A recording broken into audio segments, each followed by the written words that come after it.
how does the result differ? I spent the entire day yesterday, while all of you were working hard at the fair, I spent the entire day visiting with people, and it was wonderful.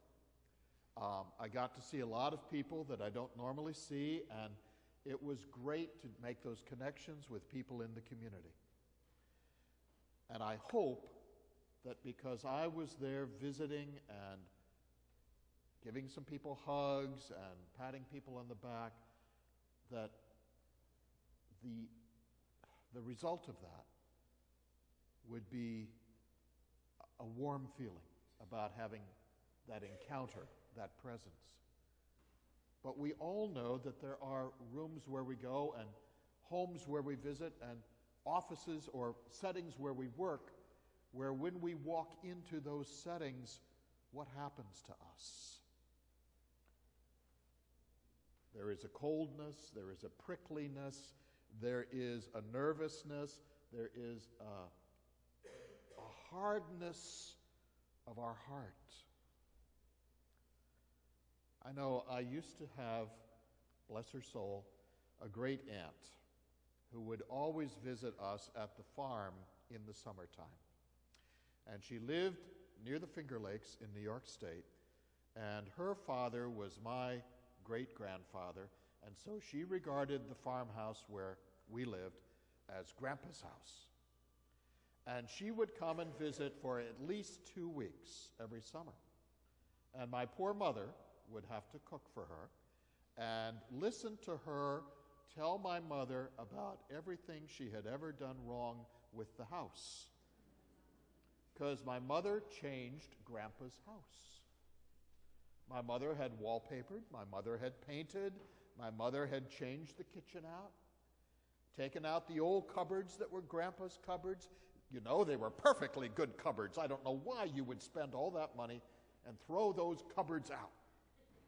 Here she was a guest in our home.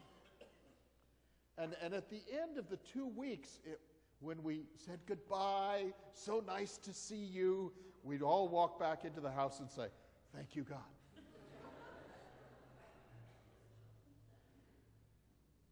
What happens when we walk into a room? What happens when we are with somebody? You know, we take a presence with us. And I think in Advent, it's a good time for me to remind myself and for me to remind you that as disciples of the way and as people who embrace the concept of shalom, ours needs to be a presence of reaching out, of trying to be helpful, of being understanding and compassionate, of trying to make a positive difference for people and their lives. I may have mentioned to some of you that I have a very close college friend who has worked for the Aetna in Hartford for well over 30 years.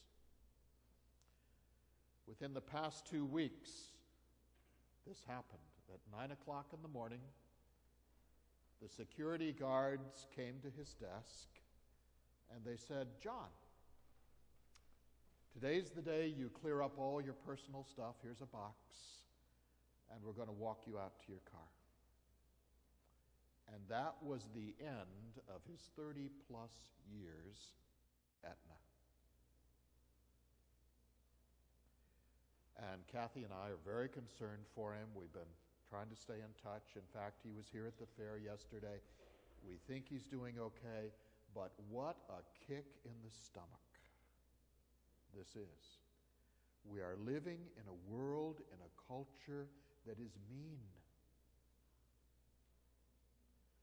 And we in this family, every church family, we are called to be people of shalom, the polar opposite of mean. We are called to care, to have concern, to try to understand, to reach out to those who are lonely, lost, sick, empty, who are just barely able to survive, our task is to be a presence for them.